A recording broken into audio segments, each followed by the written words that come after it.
Assalamualaikum warahmatullahi wabarakatuh.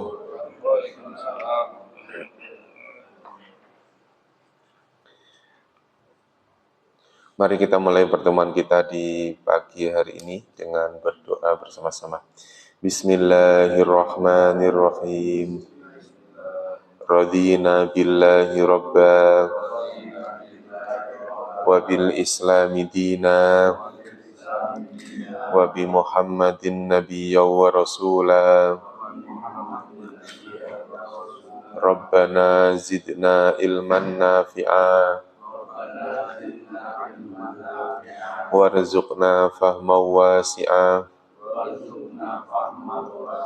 Allahumma rzuqna fahman nabiyyin wa hifdzal mursalin wa ilhamal malaikatil muqarrabin birahmatika ya arhamar rahimin.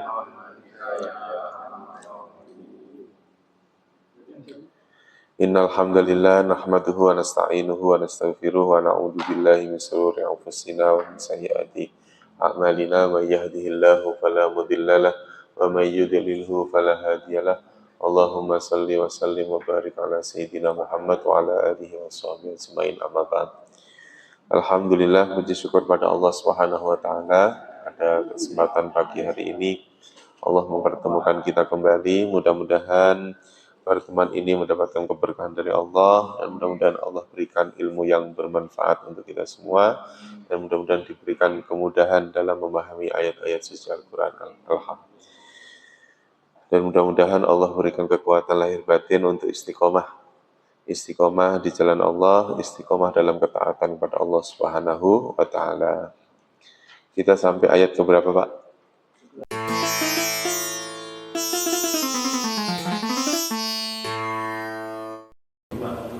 25, sekarang 26.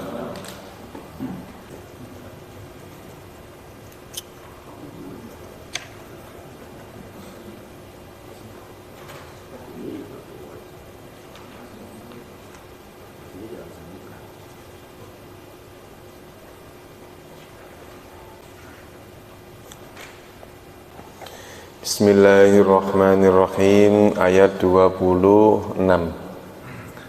Ngikutin bareng-bareng ya, Pak ya. Innallaha, sesungguhnya Allah, la yastahyi, dia tidak merasa malu, ayyadriba, untuk membuat masalan, perumpamaan, apa saja, ba'udatan, seekor nyamuk, fama fauqaha, maka apa-apa yang seatasnya. Saya ulangi lagi. Innallaha, sesungguhnya Allah, la yastahyi, dia tidak merasa malu, ayyadriba, untuk membuat masalan, perumpamaan, ma ba'udatan, apa saja seekor nyamuk,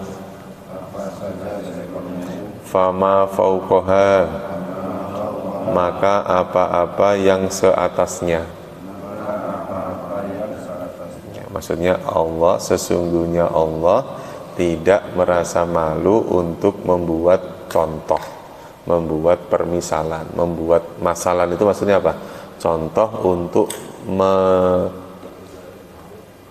maksudnya contoh untuk membuktikan bahwa Allah itu maha besar. Dengan cara apa? Ma ba'udatan fama fauqaha. Contohnya adalah seekor nyamuk, fama fauqaha, maka apa saja, fauqaha yang seatasnya, maksudnya seatasnya nyamuk. Maksudnya apa, Pak? Jadi Allah membuat menyatakan bahwa Allah itu maha menciptakan itu dengan cara Allah yang dijadikan contoh adalah seekor nyamuk. Jadi sesuatu yang kecil yang dianggap remeh justru malah dijadikan oleh Allah sebagai contoh. Bukan hewan-hewan atau bukan perkara-perkara yang besar, bukan.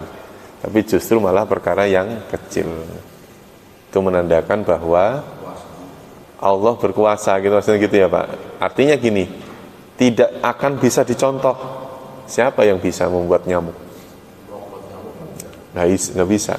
Belum lagi nanti penyakit yang ada di dalam nyamuk, bakteri yang ada di dalam nyamuk lebih kecil lagi. Makanya famau fauqaha itu maksudnya yang seatasnya. Kalau dilihat dari sisi rumitnya, kecilnya, maka yang lebih kecil dari nyamuk pun Allah nggak malu.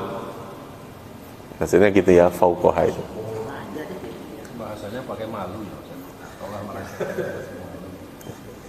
Karena gini, kalimat yastahyi itu berasal dari kalimat hayya, artinya hidup. Ya. Nah, kalimat yang bermakna hidup itu kalau ditambah tak marbutoh, hayat, itu maknanya berubah menjadi malu.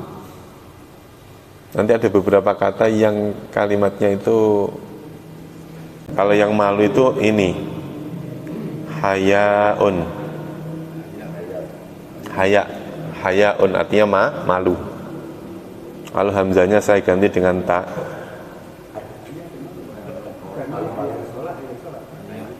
hayatun artinya ular.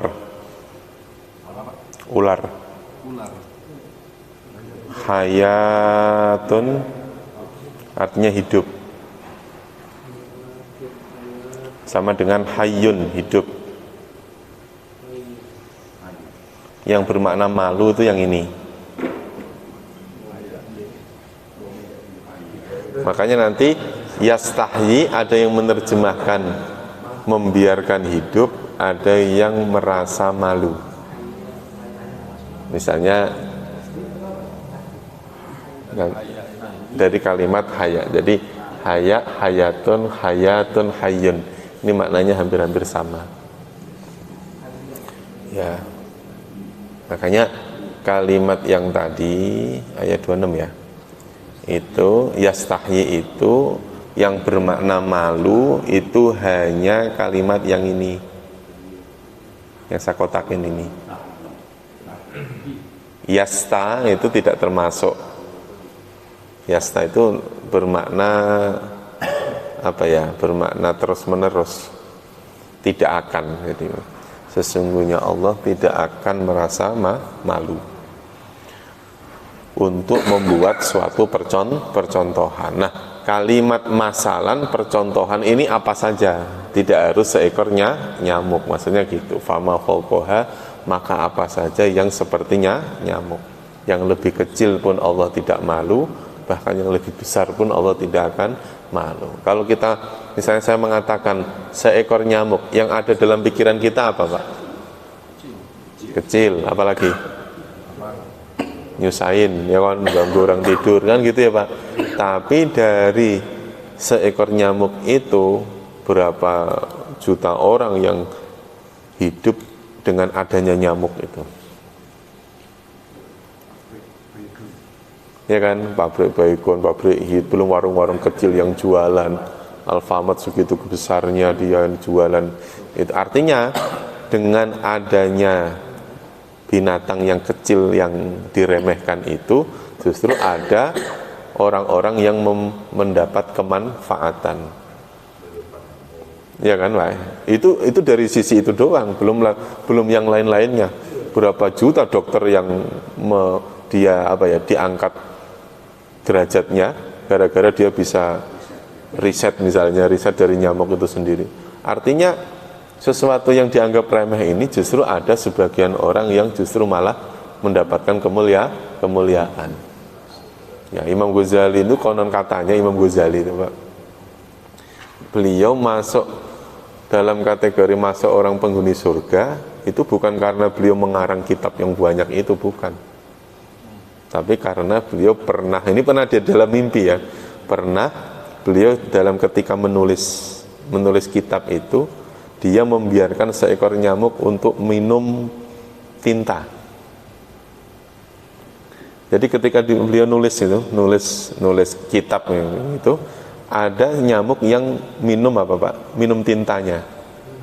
Dibiarkan oleh beliau, sampai nyamuk itu pergi. Nah dari situ itu pernah diperlihatkan oleh Allah ridho dengan kejadian itu. Dengan keridhaan Allah itu akhirnya beliau min ahli jannah. Maksudnya gitu. Hanya dengan apa Pak? Membiarkan nyamuk. Kita kan enggak. Oh berubur kayak gitu. Langsung kita bunuh. Makanya dulu saya punya guru di pesantren itu. Saya punya guru di pesantren itu luar biasa. Ini istiqomahnya beliau. Jadi ada nyamuk itu dibiarin Pak. Jadi gigit nyamuk, misalnya lagi ngajar sebenarnya ada nyamuk. Nyamuk itu dibiarin Pak. Minimal enggak dibunuh, ditiup. Gitu. Itu istiqomahnya beliau itu. Kalau kita kan buru-buru lagi sholat aja masih terasa kok Pak. Sholat aja masih terasa kalau digigit nyamuk kita itu. Ini. Ya maksudnya dari hal yang remeh, yang kecil itu ada orang yang dimuliakan oleh Allah. Belum lagi kecoa, belum lagi binatang-binatang yang lain yang konon katanya menjijikkan misalnya. Tapi justru ada orang yang bisa memanfaatkan jijiknya itu malah justru mendapatkan kehidupan dan sebagainya. Makanya masalan perumpamaan ini nanti akan memunculkan dua perkara. Menjadikan orang itu tambah iman, menjadikan orang itu malah tambah kufur. Dengan permisalan tadi. Makanya fa'ammal ladina, maka adapun alladzina Bapak, orang-orang yang amanu, yang beriman. Adapun orang yang beriman bagaimana menyikapi permisalan tadi itu? Faya'lamuna apa? Maka mereka mengetahui betul annahu, dua kata. Ini keluar apa di dalam aja? Keluar. Enggak apa-apa keluar. Oh iya. Faya'lamuna, maka mereka mengetahui annahu, sesungguhnya ia.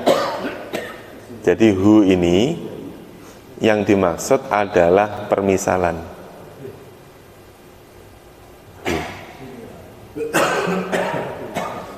Sesungguhnya permisalan itu, percontohan tadi, al-haqqu, suatu kebenaran, al-haqqu. Kebenaran apa kebetulan? Kebenaran ya, jangan kebetulan, beda lagi.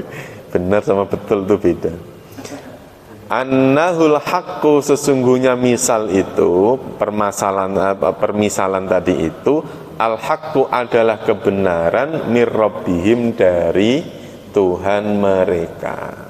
Makanya dengan adanya percontohan tadi, ketika orang yang beriman menyikapinya bagaimana? Justru dia malah tambah yakin, tambah iman. Ya, saya ulangi lagi bareng-bareng ya, langsung terjemahnya. Innallaha, sesungguhnya Allah, la yastahyi, dia tidak merasa malu, ayyadriba, untuk membuat permisalan, percontohan. Ma ba'udotan, seekor nyamuk, fama fauqoha, maka apa-apa yang di atasnya atau seatasnya. Fa'ammal ladina amanu, maka adapun orang-orang yang beriman, faya'lamuna, maka mereka mengetahui annahu, sesungguhnya ia, al-haqqu adalah kebenaran, mir rabbihim, dari Tuhan mereka. Coba diulangi langsung terjemahnya ya Pak ya, bareng-bareng. Sesungguhnya Allah tidak merasa malu untuk membuat permisalan seekor nyamuk, maka apa saja yang seatasnya. Jadi ma di sini nanti nggak usah diterjemahin ya Pak ya, karena namanya sifatnya sifat zaidah, ma yang fungsinya hanya tambahan saja. Karena untuk memisahkan antara dua tanwin ini ya. Ada masalan, ada ba'udotan. Maksudnya nanti tidak merasa malu untuk membuat nyamuk, tidak merasa malu untuk membuat permisalan.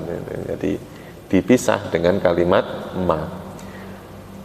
Lanjut ya, maka adapun orang-orang yang beriman, maka mereka mengetahui sesungguhnya ia adalah kebenaran dari Tuhan mereka.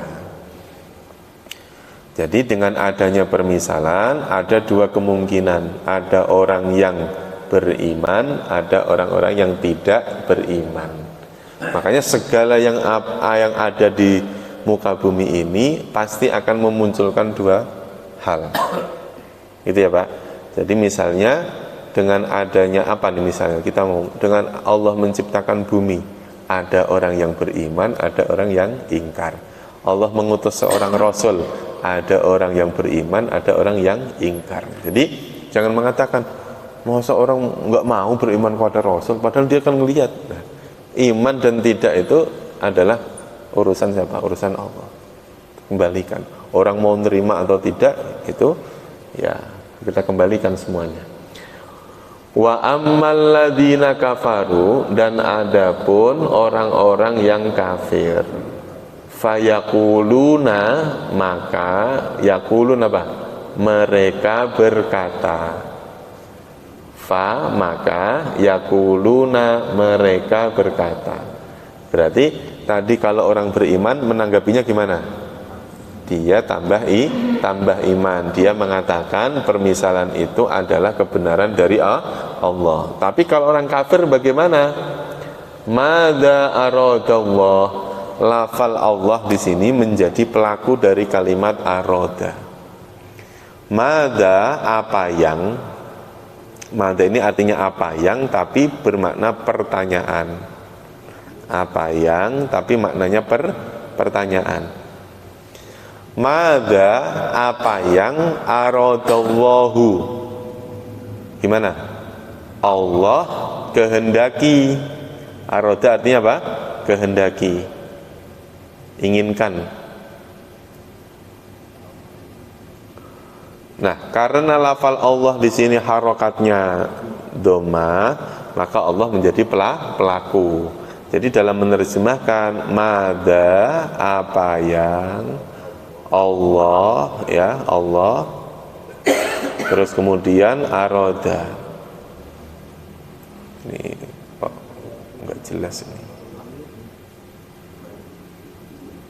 Berarti madza, apa yang ya, apa yang, terus kemudian Allah, aroda, kehendaki.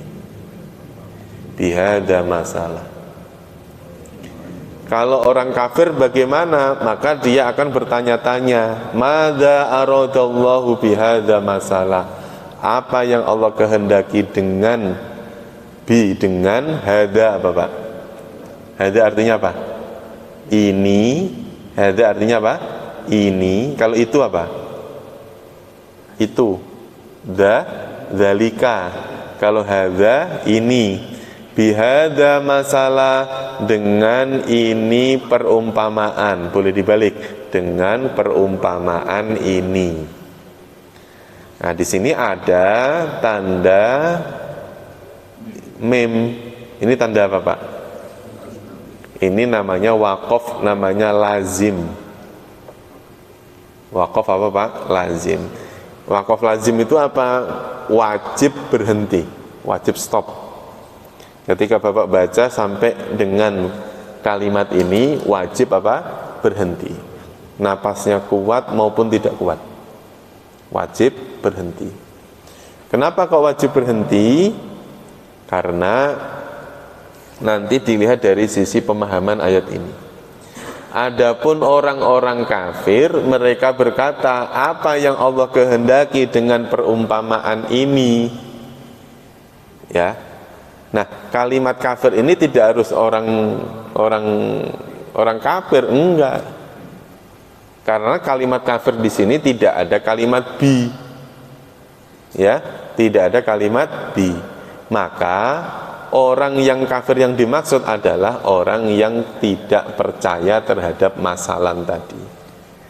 Dia malah justru memunculkan suatu keraguan-raguan.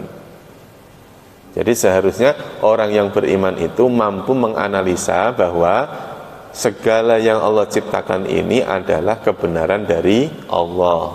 Tapi kalau orang yang tidak percaya, dia harus pasti memunculkan apa? Pertanyaan-pertanyaan. Maksudnya apa sih Allah menciptakan ini? Gunanya untuk apa sih? Kalau misalnya nggak diciptakan, memang kenapa sih? Banyak pertanyaan. Nah, Bapak pengen banyak pertanyaan apa enggak? Nah, kalau ngaji nggak usah banyak nanya, Pak.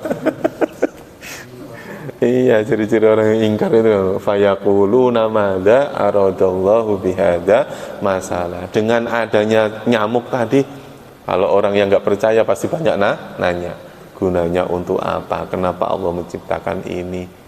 Memang kalau nggak menciptakan ini Allah kenapa? Maksudnya banyak pertanyaan.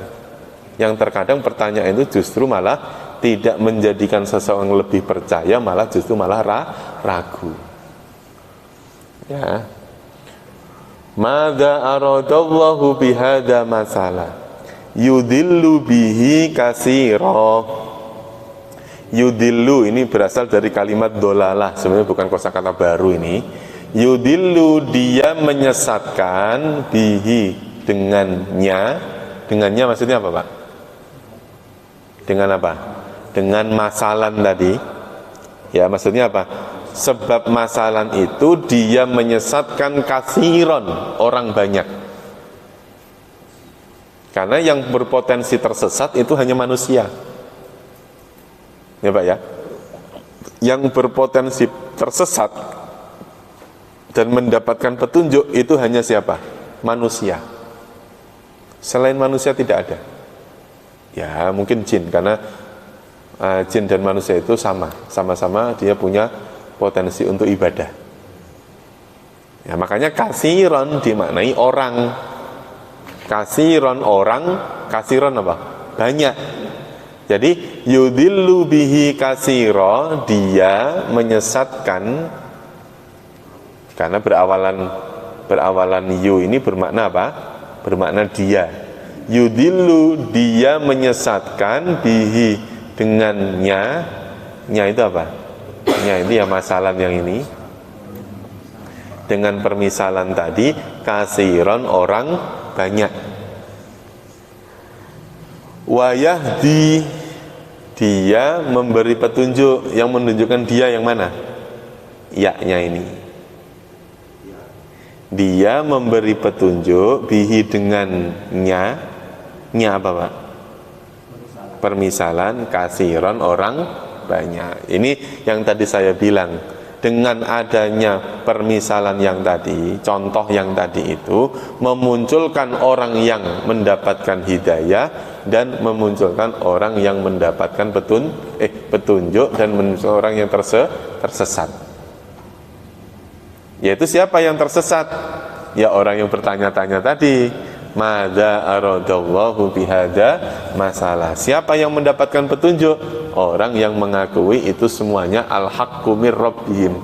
Orang yang mengakui bahwa itu adalah berasal kebenaran dari Allah. Makanya kita kadang-kadang kenapa kita harus bertadabbur? Tadabbur, Pak. Apa tadabbur? Perenungan. Kenapa kita harus perenungan, harus ke gunung? Kita tadabbur alam nih, Pak. Kenapa harus ke gunung? Nah, kalau ngomongnya adalah suasana, Kenapa orang gunung tidak bisa bertadabur ke sini? Ya Pak? Artinya begini, sebetulnya kita pun bisa merenung di tempat ini pun bisa. Bertadabur di perumahan ini tuh sebetulnya bisa. Gitu ya Pak, maksudnya ya, kita mencoba melihat sesuatu yang biasa menjadi sesuatu yang menjadikan kita bertadabur. Ya Pak ya, kita ini otak pikiran kita sudah terkontaminasi dengan kebiasaan, sehingga dengan melihat sesuatu yang biasa kita menganggap itu bukan yang luar biasa lagi.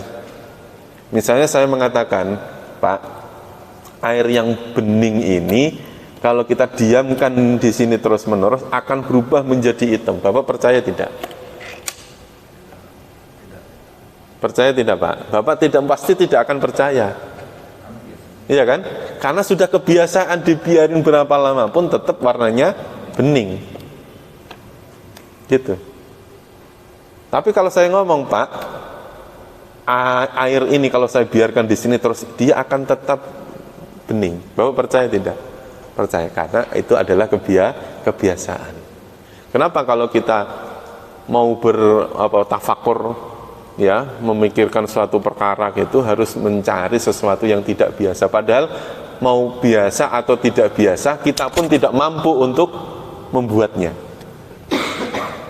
Kita baru terenyuh hati kita ketika melihat misalnya ada orang yang kepalanya dempet misalnya.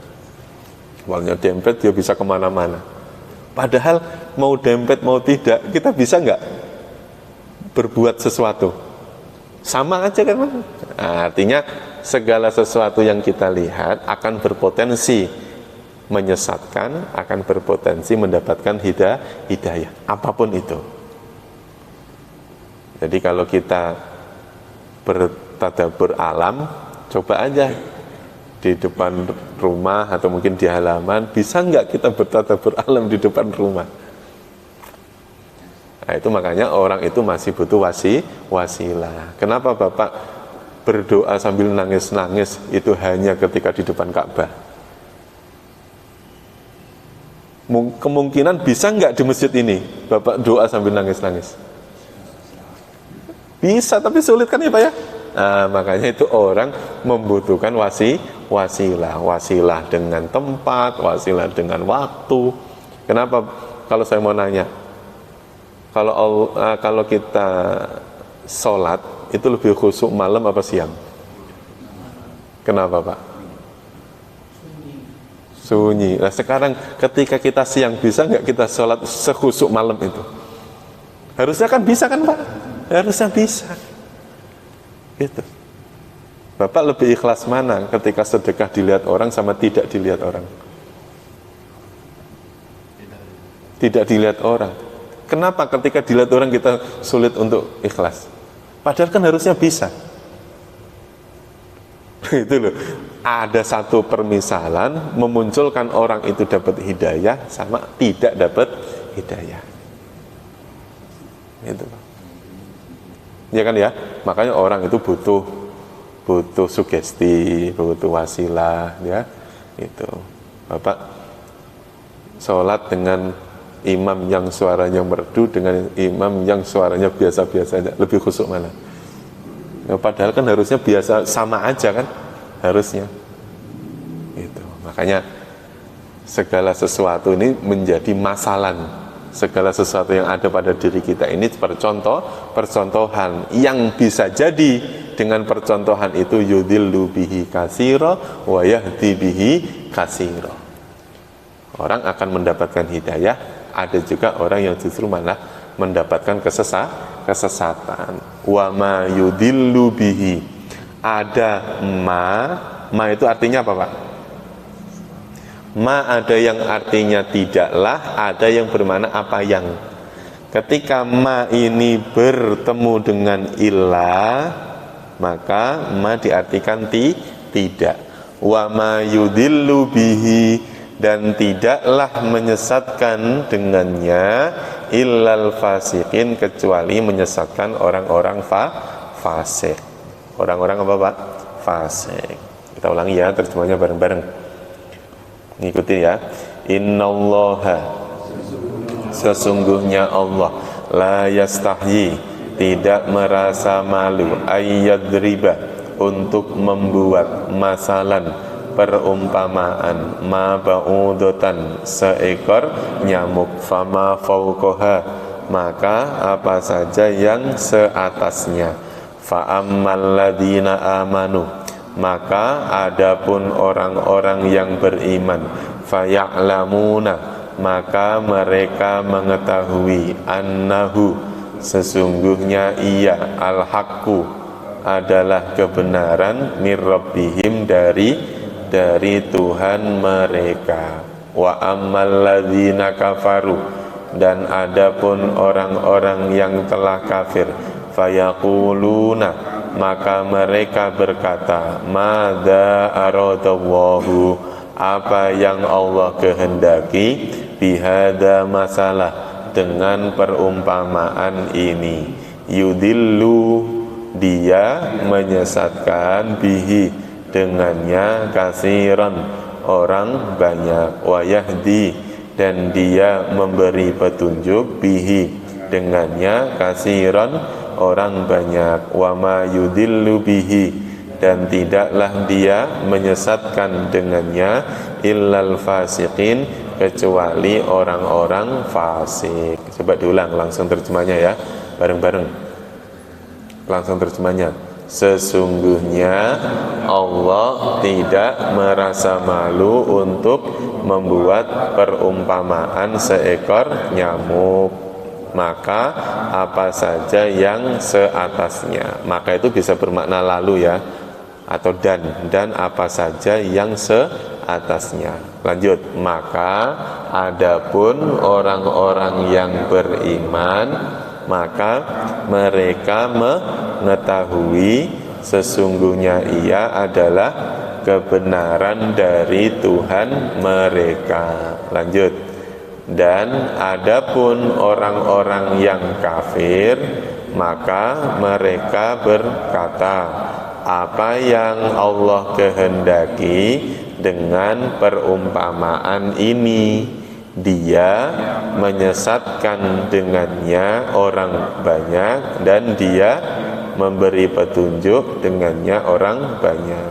dan tidaklah dia menyesatkan kecuali orang-orang fasik. Maksudnya, dan hanya orang-orang fasik yang ia sesatkan. Ini kaitannya tentang segala macam perumpamaan. Ya, orang fasik ya Pak, bukan fasih ya. Apa fasik? Harus dibedakan. Fasih itu orang yang lisannya fasih, ya. Tapi kalau fasik pakai q, fasik orang yang banyak berdosa. Ya, maksudnya gini, siapa orang yang fasik itu? Ya tentunya nanti dijelaskan oleh ayat selanjutnya. Ayat 27 penjelasannya. Orang fasik itu siapa?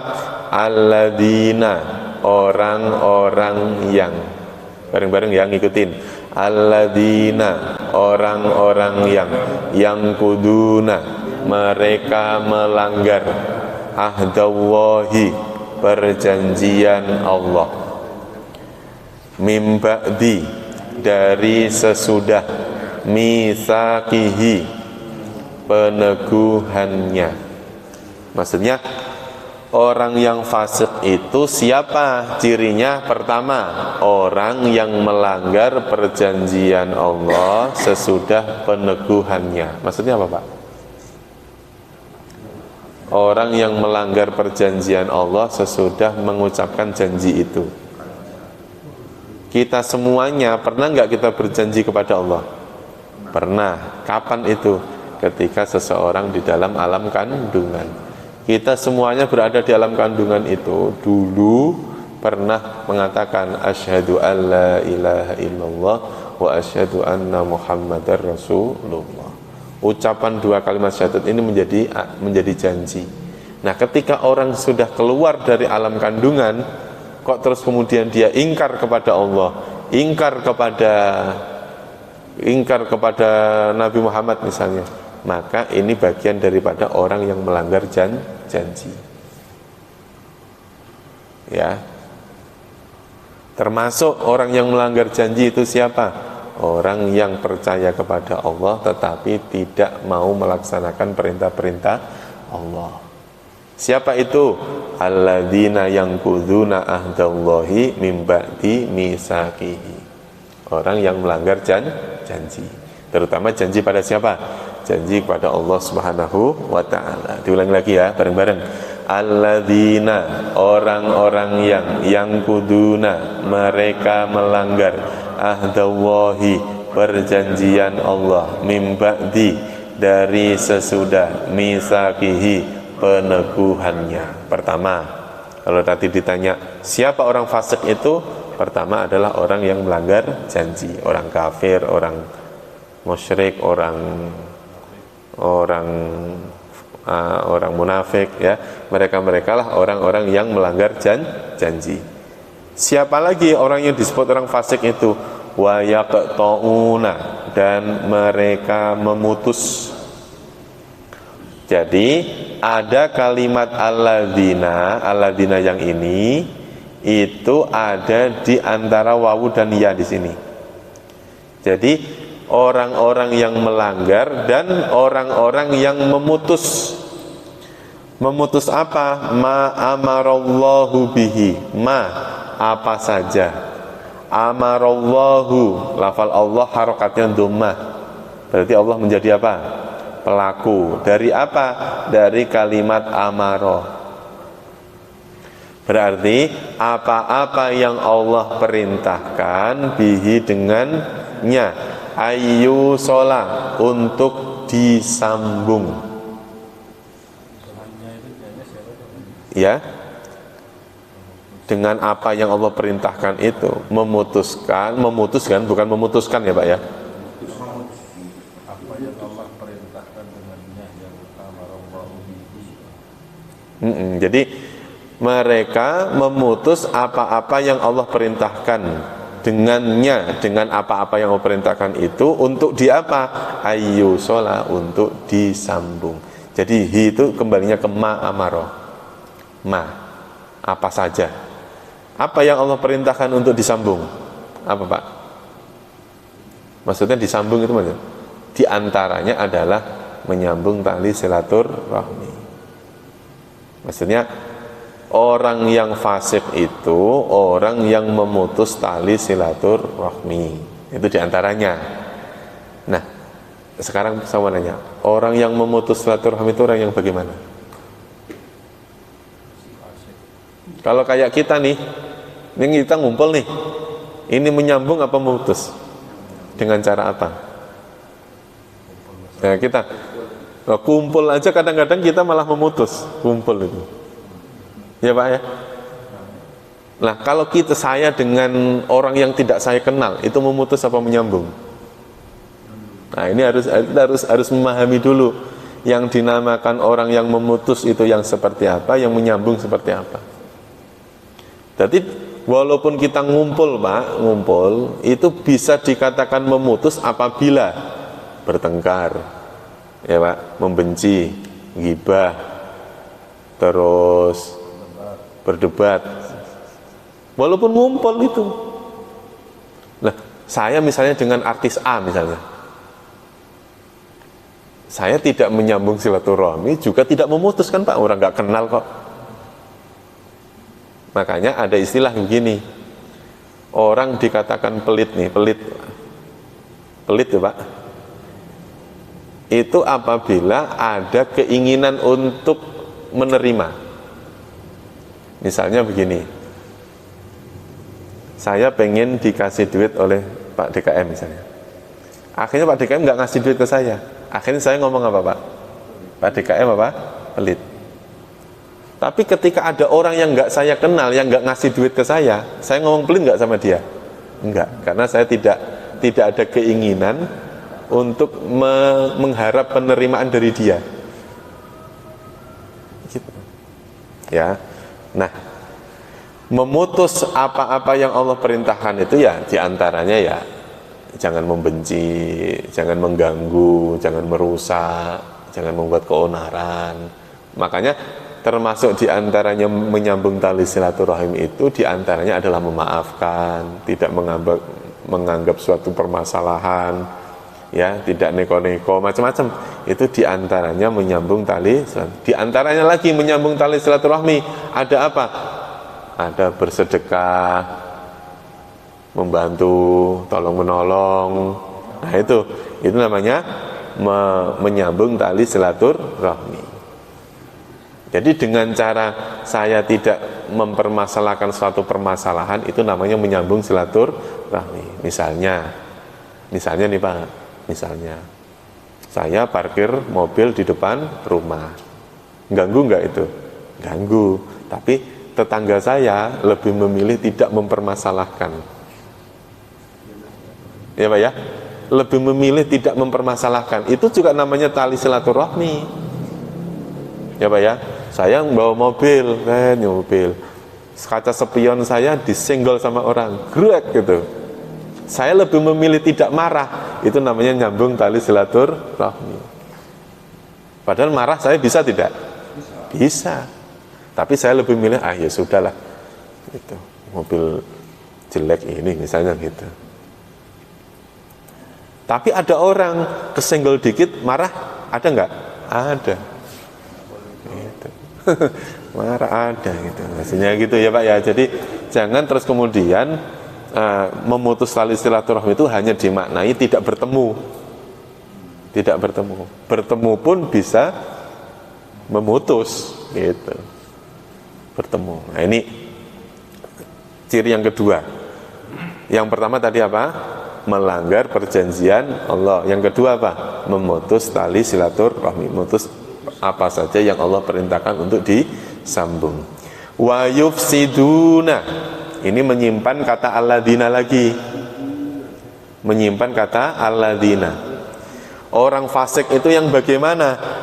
Wa yufsidun fil ardi, mereka membuat kerusakan fil ardi, di bumi, di dalam bumi.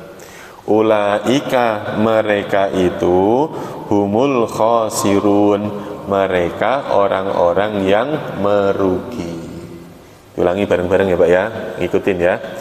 Alladzina, orang-orang yang kuduna, mereka melanggar ahdallahi, perjanjian Allah, mim ba'di, dari sesudah misaqihi, peneguhannya, wa yaqta'una, dan mereka memutus ma amarallahu, apa-apa yang Allah perintahkan, bihi, dengannya, ayyusolah, untuk disambung, wa yufsiduna, dan mereka membuat kerusakan fil ardi, di bumi, ulaika, mereka itu humul khasirun, mereka adalah orang-orang yang rugi. Siapa orang-orang yang rugi itu? Orang fasik. Siapa orang fasik itu? Ada 3 tadi cirinya.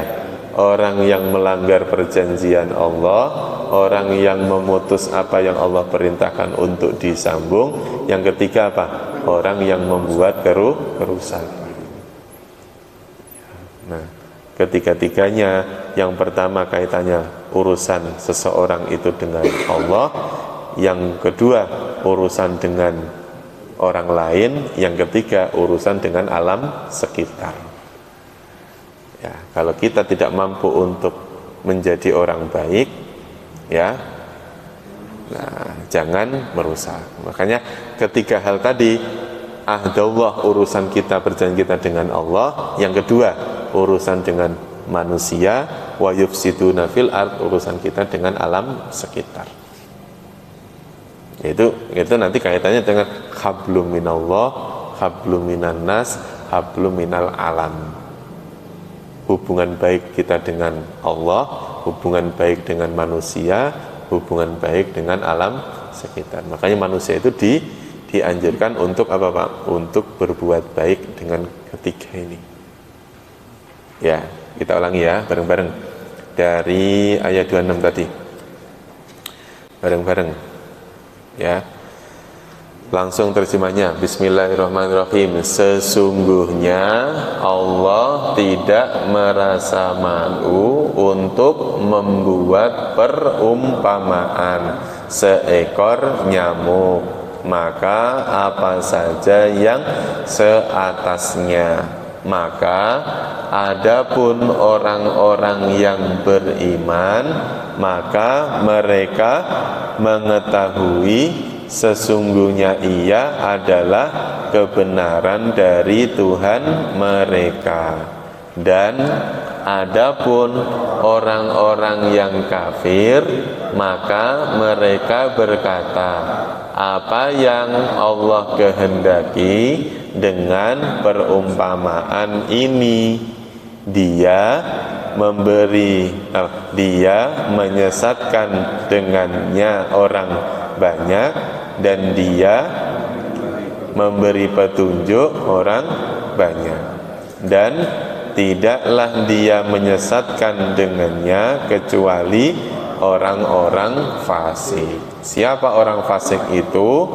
Orang-orang yang melanggar perjanjian Allah sesudah peneguhannya, dan mereka memutus apa-apa yang Allah perintahkan dengannya untuk disambung, dan mereka membuat kerusakan di bumi. Mereka itulah orang-orang yang merugi. Orang-orang yang merugi. Saya tambah satu lagi ya Pak. Kaifa bagaimana? Kaifa bagaimana? Kaifa takfuruna billah? Bagaimana kalian kafir? Ya, kalian kafir billahi apa? Kepada Allah. Bagaimana kalian kafir kepada Allah? Wa kuntum amwata, wa kuntum, dan kalian adalah.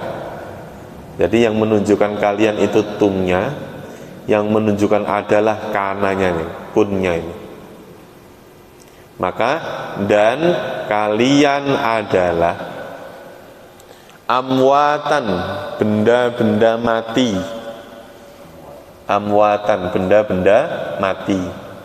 Maksudnya bagaimana mungkin kalian bisa kufur atau ingkar kepada Allah sedangkan dulu kalian itu benda-benda mati. Nah sekarang permasalahannya gini, lebih mulia mana yang hidup sama yang mati? Kenapa Pak?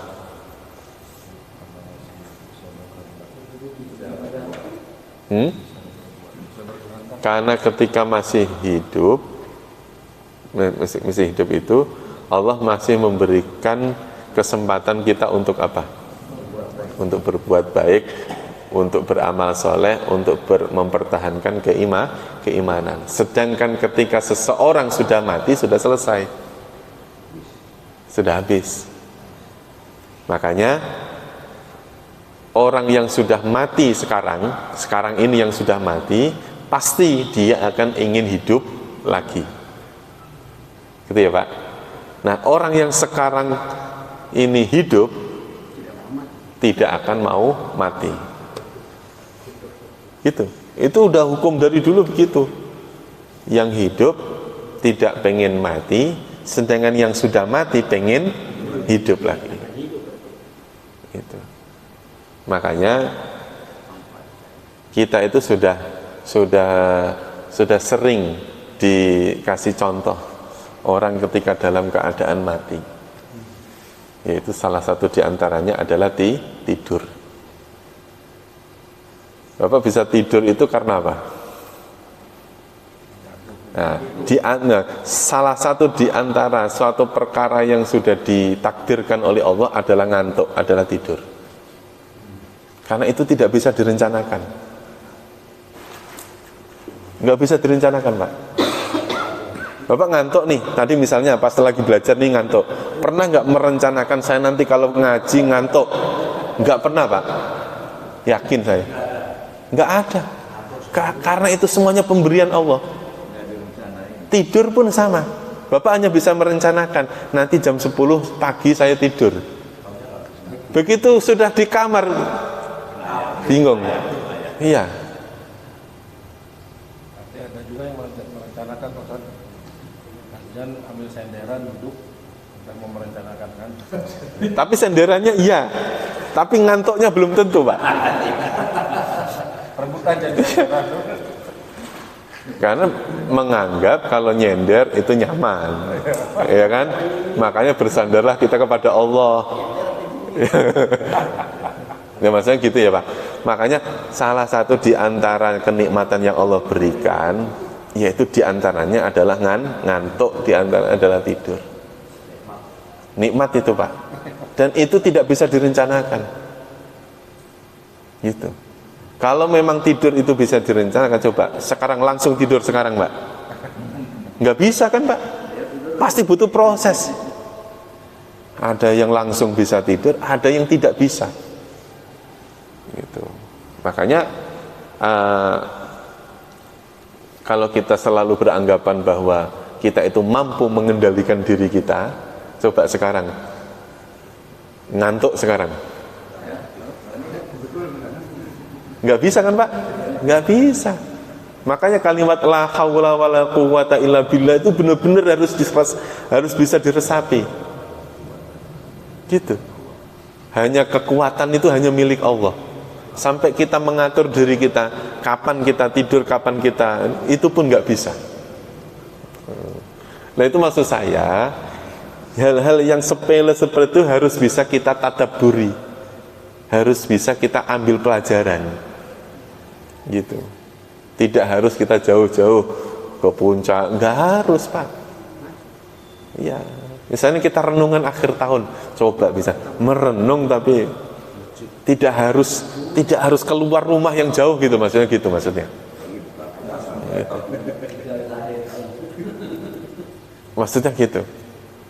Ya.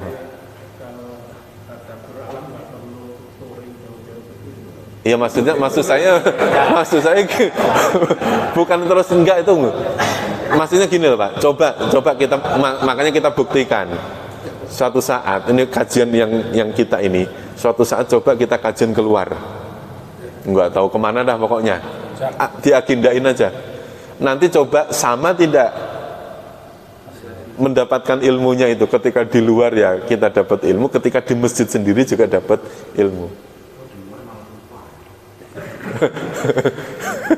Maksudnya gitu, Pak. Ini kan kita sedang membicarakan tentang yang tadi itu kan permisalan dan segala macam. Itu. Makanya kita dulu diingatkan, bagaimana mungkin kalian bisa ingkar kepada Allah, padahal dulunya kamu itu mati itu kan nggak berdaya kan, Pak ya? Mati itu kan menunjukkan ketidakberdayaannya makhluk. Karena dibilang mati. Nah, ada suatu perkara yang tidak akan bisa mati. Yaitu apa, Pak? Kan kullu nafsin dha'iqatul maut. Nah, yang dimaksud nafsin itu kecuali apa? Kecuali ruh dengan suatu urusan. Dua perkara ini tidak akan mati. Urusan itu ya urusan kebaikan, urusan amal soleh kita, ganjaran kita, pahala kita, ini tidak akan mati. Sama roh. Yang mati itu kan jasad. Bener nggak sih, Pak? Yang mati itu jasad, roh nggak akan mati. Kok nggak akan mati gimana? Ya semuanya ilaihi turja'un, semuanya dikembalikan kepada Allah. Karena ruh min amri rabbi. Karena ruh itu urusan Allah. Makanya ada istilah syai'. Ya. Idza arada syai'an ayyakula lahu kun fayakun. Jadi sesuatu itu akan bisa terjadi ketika dikehendaki oleh Allah. Makanya hari ini kita sedang hidup atau sedang mati? Sekarang ini nih kita duduk di sini, hidup apa mati, Pak? Hidup, karena bersatunya roh dengan jasad. Nah, kalau roh nggak ada urusannya dengan makanan, nggak ada urusannya dengan minuman, nggak ada. Roh nggak butuh itu kok, Pak. Yang butuh dengan makanan apa? Jasad. Maka jasad disuruh jaga. Jagalah dengan makanan yang halalan thayyibah, yang halal dengan yang baik. Maka ketika jasad sudah rusak misalnya, maka roh dengan sendirinya akan berpisah. Ya, tetapi berpisahnya roh dari jasad tidak terpengaruh dengan diri kita, tidak berpengaruh dengan jasad kita. Nah, ini urusan roh. Nah, karena segala sesuatu wa kuntum amwatan, dulunya kalian itu benda-benda mati atau sesuatu makhluk yang mati, yang artinya apa? Tidak bersatu antara roh dengan jasad. Makanya ketika roh itu disatukan dengan jasad atau janin, disitulah dimulainya kehidupan. Makanya dimulainya kehidupan itu dimulai dari janin yang ada di dalam kandungan. Berapa umurnya, Pak? 4 bulan. 4 bulan. Makanya ketika ada janin kok belum 4 bulan, maka itu belum ada rohnya. Belum ada rohnya. Ketika sudah 4 bulan baru sudah ada rohnya. Kata Imam Syafi'i, ketika seseorang paling cepat orang melahirkan itu berapa bulan, Pak? Paling cepat 6 bulan kata Imam Syafi'i. 6 bulan itu sebetulnya sudah. 6 bulan itu maksudnya apa? 4 bulan ditiup rohnya, 2 bulan kemudian dia sebenarnya sudah bisa lahir. Sudah bisa lahir. Permasalahan itu nanti prematur atau tidak itu kan urusan kedokteran ya, Pak. Yang pasti sudah bisa lahir. Umumnya lah, kan nggak ada umumnya. Umumnya ya 9 bulan tadi itu. Fa'ahyakum, ahya artinya menghidupkan. Menghidupkan. Ya. Fa'ahyakum, maka dia menghidupkan kalian. Setelah benda mati tadi, setelah mati tadi, lalu Allah menghidupkan kalian. Nah, menghidupkan ini yang dimaksud apa? Menyatukan antara apa tadi? Antara roh dengan jasad. Akhirnya dibilang hidup. Makanya kita ini sekarang hidup apa mati? Hidup. Suatu saat akan pasti mati. Summa yumitukum. Summa kemudian yumitu apa, Pak? Mematikan, bukan mati tapi apa? Dia mematikan kalian. Yaitu apa? Mematikan itu memisahkan roh dengan jasad. Berarti apa? Rohnya masih tetap hidup, jasadnya mati. Nah, jasad ini nanti suatu saat akan ada yang dijaga oleh Allah, ada yang tidak dijaga. Nanti ada yang jasadnya rusak, tertelan bumi, ada yang dijaga oleh Allah. Masih utuh misalnya, sudah berpuluh-puluh tahun dikubur, tapi ternyata dia masih utuh, dijaga sama Allah. Itu kaitannya tentang keistiqomahan seseorang misalnya, istiqomah. Ada kebaikan-kebaikan rutin yang dia lakukan, yang menjadikan Allah ridha sehingga Allah menjaga, sampai jasad-jasadnya dijaga oleh Allah.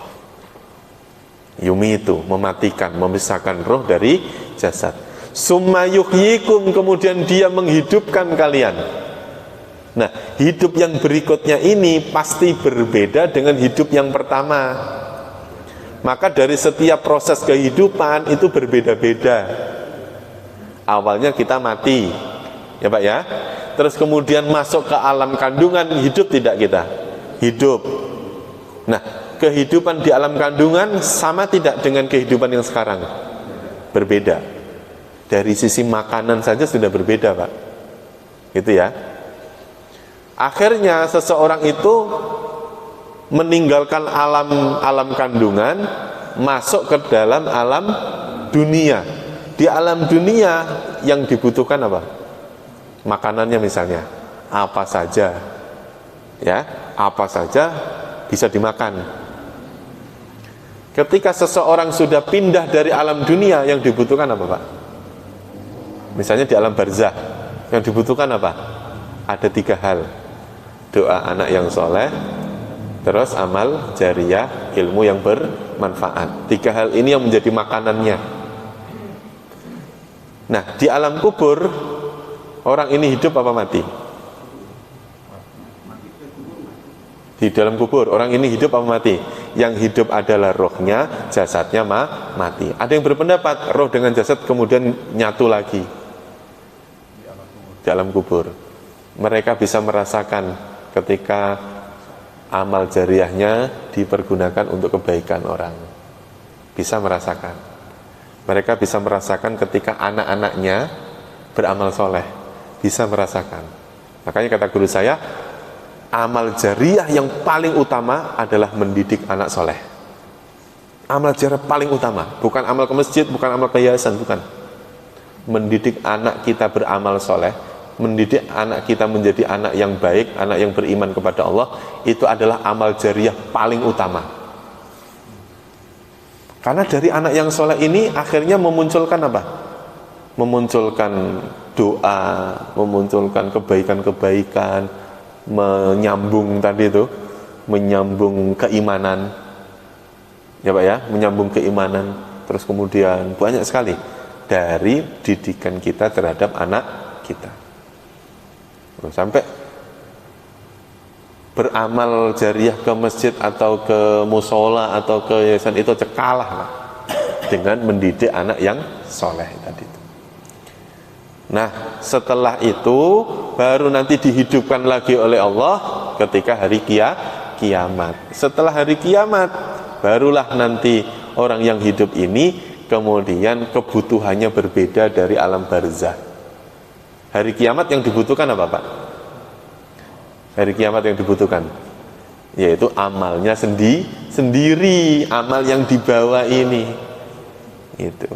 Summa yuhyikum, kemudian dia menghidupkan kalian, summa ilaihi turja'un, kemudian kepadanya lah kalian dikembalikan.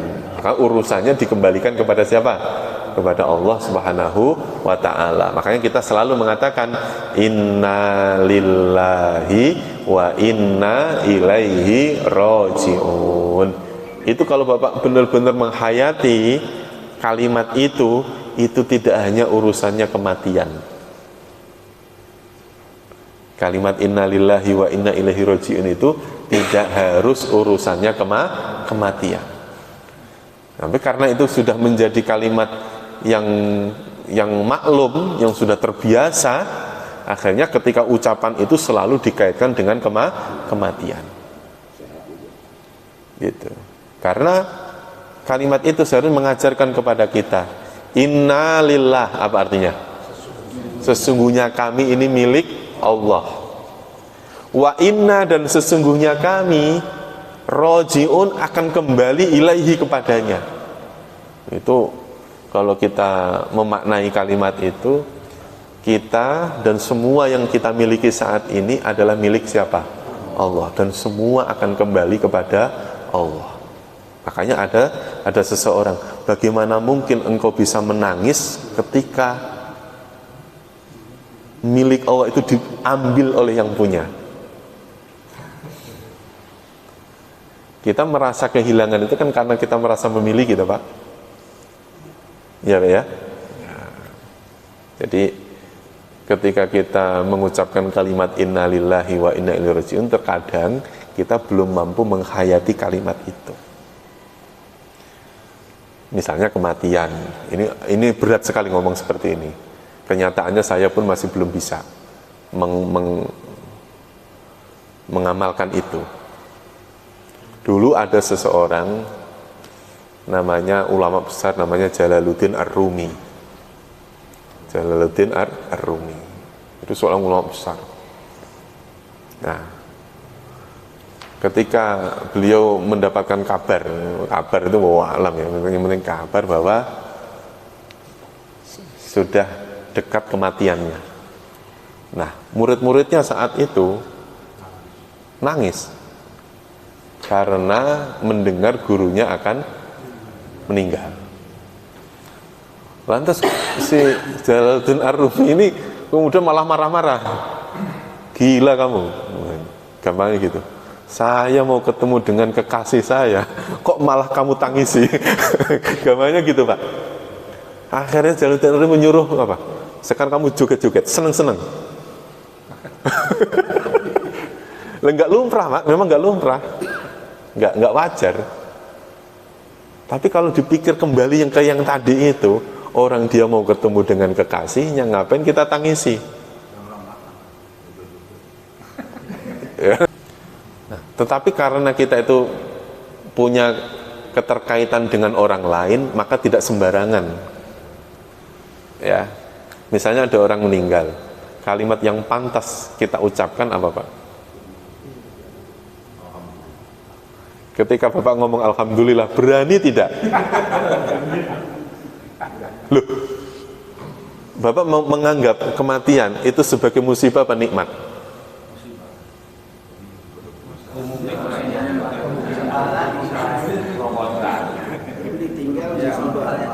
Hah? Kita mengatakan musibah karena kita merasa memiliki, masalahnya di situ. Selalu kita mengatakan kalau mati itu musibah. Padahal belum tentu, Pak. Iya, padahal belum tentu. Lah memang ngomong kayak gini berat, Pak. Tapi harus disampaikan. Maksud saya begini, Rasulullah itu pernah mengajarkan begini, Allahumma ahyini maka natil hayatu khairul li, wa tawaffani maka natil wafatu khairul li. Ya Allah, hidupkan aku ketika hidup ini menjadi apa? Menjadi kehidupan yang lebih baik. Tapi matikanlah aku atau wafatkanlah aku ketika wafat itu lebih baik. Loh, ada loh, Pak. Rasul pernah mengajarkan wafat itu lebih baik. Nah, sekarang misalnya begini, ketika yang meninggal itu seorang alim, seorang ulama misalnya, atau orang baik, itu menjadi apa? Musibah atau kenikmatan? Hah? Menjadi musibah. Enggak, menjadi musibah. Ya bagi yang meninggal, ya bagi yang ditinggalkan. Menjadi musibah. Kenapa? Dia menjadi musibah karena sudah tidak bisa berbuat baik lagi. Iya kan? Tapi akan menjadi nikmat apabila yang meninggal adalah orang yang maksiat, orang yang fasik. Kenapa? Dengan meninggal itu dia sudah tidak bisa fasik lagi, dia sudah tidak bisa berdosa lagi. Tobat lagi ya, musibah juga. Ya makanya dilihatnya dari sisi mana. Kalau kita selalu mengatakan itu musibah, ya dilihat dari sisi yang tadi itu. Ada orang yang meninggal, kita katakan itu sebagai musibah, manakala kita lihat dari sisi, oh dia sudah tidak ada kesempatan untuk berbuat baik, dia tidak ada kesempatan lagi untuk bertaubat, dia tidak bisa punya kesempatan lagi untuk bersedekah dan lain sebagainya. Biasanya yang sakit keras itu kebaikan. Ya kan? Akhirnya makanya kadang-kadang ada orang yang mengucapkan alhamdulillah karena orang itu sudah meninggal. Ada. Tapi ya jangan dipraktekkan di masjid. Ya. Inna lillahi wa inna ilaihi raji'un. Alhamdulillah. Allah meninggal dulu. Malah kedengeran sampai luar. Aduh, bahaya.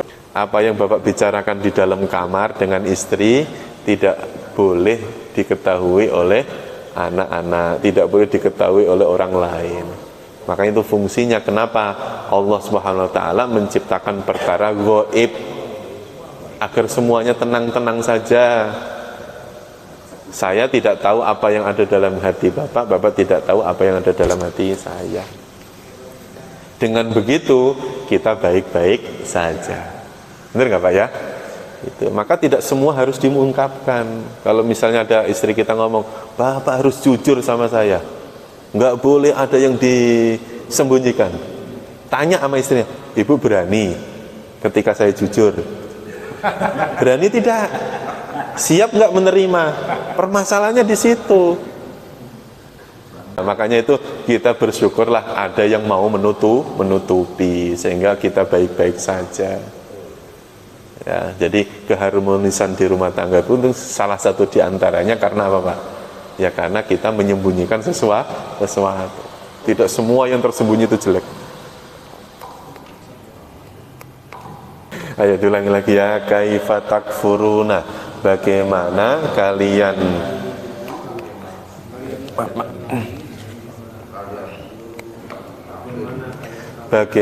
kalian kafir billahi kepada Allah, wa kuntum amwatan sedangkan kalian adalah benda-benda mati, fa ahyakum lalu dia menghidupkan kalian, summa kemudian dia mematikan kalian, kemudian dia menghidupkan kalian, kemudian kalian dikembalikan kepadanya.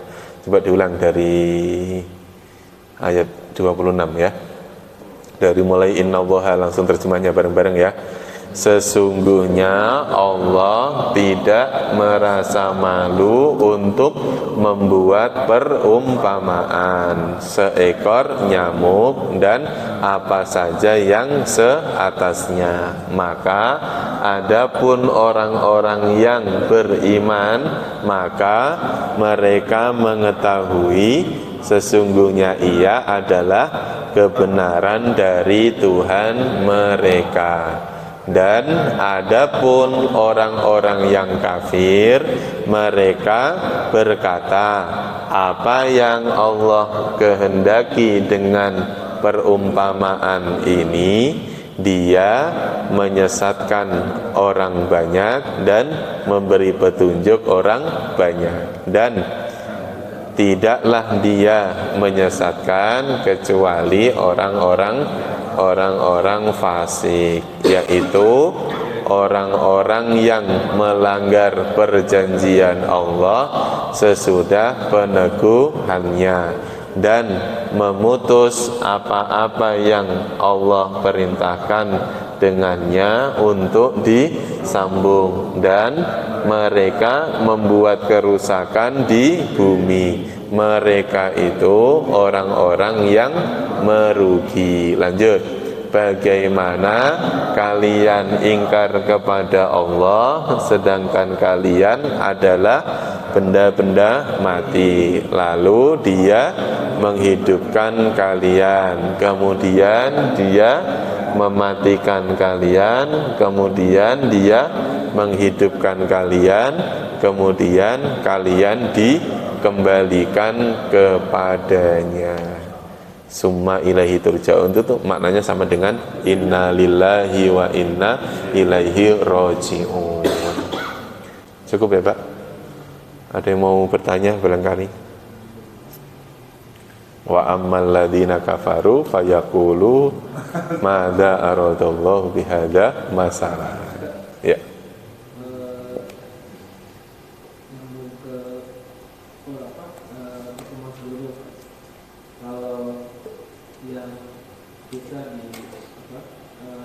Di surga itu berarti ditemani sama istri-istri yang pernah disucikan. Ya.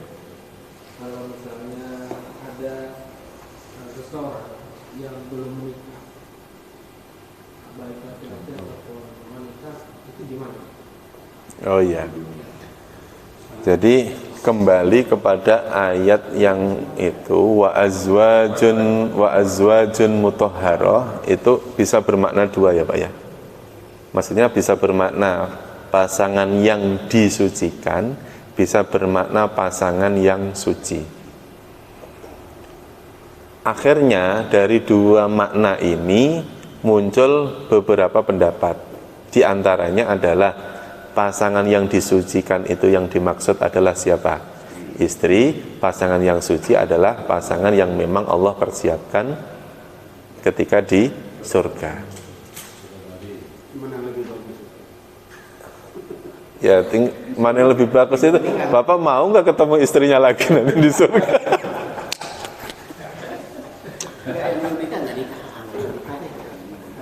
Iya, karena apa? Menikah dan tidak ini kan sebuah pilihan ya Pak ya. Di dunia ini menikah dan tidak menikah itu pilihan.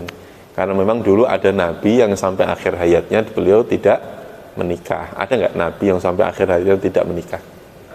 Ada. Di antaranya adalah Nabi Nabi Yahya. Nabi Yahya, Nabi Khidir, Nabi Isa malah sampai sekarang belum nikah. Ya makanya menikah dan tidak itu adalah pilihan. Dan Rasulullah lebih memilih menikah. Jadi jangan terus kemudian orang kok nggak nikah, enggak. Maksudnya ada juga nabi yang tidak menikah, ada nabi yang menikah. Dan kita umatnya Rasulullah, Nabi Muhammad memberi contoh menikah. Nabi Muhammad memberi contoh kepada kita, Nabi Muhammad lebih memilih menikah. Walaupun ada Nabi Yahya yang memilih untuk tidak menikah sampai akhir hayatnya. Nabi Isa sampai diangkat oleh Rasulullah belum sempat menikah. Nah, nanti di surga bagaimana? Wa azwajun mutahharah bisa diartikan pasangan yang suci, bukan dari pasangan dari dunia. Ya. Makanya kalau tadi di surga ketemu dia lagi. Emang gak bosan apa? Nah, bukan itu maksudnya. Ya ketika nanti di surga ya sifat-sifat keduniaannya ya pasti hilang. Sifat ngomelin udah nggak ada Pak. Iya. Terus sifat haid, ya haid itu udah enggak, karena udah disucikan kan. Terus sifat-sifat yang suudon, semuanya sifat-sifat keburukan yang di dunia itu ya udah nggak dibawa lagi. Jadi walaupun ketemu sama istri kita lagi sudah menjadi istri yang baik Pak. Gitu. Aman udah nggak ada ngomel-ngomel lagi di sana, nggak ada. Ya maksudnya itu karena bunyinya azwajun mutahhar itu bisa bermakna isim maf'ul, bisa bermakna isim maf'ul maka bermakna yang disucikan, bisa bermakna dia isim masdar mim yang bermakna suci. Jadi bisa bermakna disucikan, memang awalnya tidak suci, bisa bermakna suci karena memang Allah sudah menciptakan, ya sudah berada di dalam surga. Di surga kan tidak ada kotoran, tidak ada kesusahan, tidak ada keraguan. Maka sifat para penduduk surga itu la khaufun alaihim wala hum yahzanun. Di dalam surga tidak ada rasa takut, tidak ada rasa khawatir, tidak akan ada rasa sedih. Cukup ya. Wallahu a'lam bishawab wa ilal ma'ab. Insyaallah nanti kita lanjutkan di lain waktu. Mudah-mudahan Allah pertemukan kita lagi di lain waktu dengan kondisi sehat wal afiat. Terima kasih. Kita tutup dengan doa kafaratul majlis. Subhanakallahumma wa bihamdika asyhadu an la ilaha illa anta astaghfiruka wa atubu ilaih. Terima kasih. Wassalamualaikum warahmatullahi wabarakatuh. Bismillahirrahmanirrahim. Dengan nama Allah yang Maha Pengasih, Maha Penyayang. Inna Allah la yastahyi an yadriba mathalan ma ba'udatan fama fawqaha. فأما الذين آمنوا فيعلمون أنه الحق من ربهم وأما الذين كفروا فيقولون ماذا أراد الله بهذا مثلا يضل به كثيرا ويهدي به كثيرا وما يضل به إلا الفاسقين. Sesungguhnya Allah tidak segan membuat perumpamaan seekor nyamuk atau yang lebih kecil dari itu. Adapun orang-orang yang beriman, mereka tahu bahwa itu kebenaran dari Tuhan. Tetapi mereka yang kafir berkata, apa maksud Allah dengan perumpamaan ini? Dengan perumpamaan itu banyak orang yang dibiarkannya sesat. Dan dengan itu banyak pula orang yang diberikannya petunjuk, tetapi tidak ada yang dia sesatkan dengan perumpamaan itu selain orang-orang fasik. الذين ينقضون عهد الله من بعد ميثاقه ويقطعون ما أمر الله به أن يوصل ويفسدون في الأرض أولئك هم الخاسرون. Yaitu orang-orang yang melanggar perjanjian Allah setelah perjanjian itu diteguhkan, dan memutuskan apa yang diperintahkan Allah untuk disambungkan, dan berbuat kerusakan di bumi. Mereka itulah orang-orang yang rugi. كيف تكفرون بالله وكنتم أمواتا فأحياكم ثم يميتكم ثم يحييكم ثم إليه ترجعون. Bagaimana kamu ingkar kepada Allah, padahal kamu tadinya mati, lalu Dia menghidupkan kamu, kemudian Dia mematikan kamu, lalu Dia menghidupkan kamu kembali, kemudian kepadanyalah kamu dikembalikan.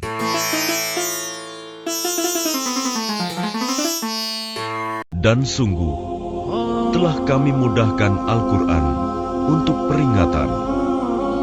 Maka adakah orang yang mau mengambil pelajaran?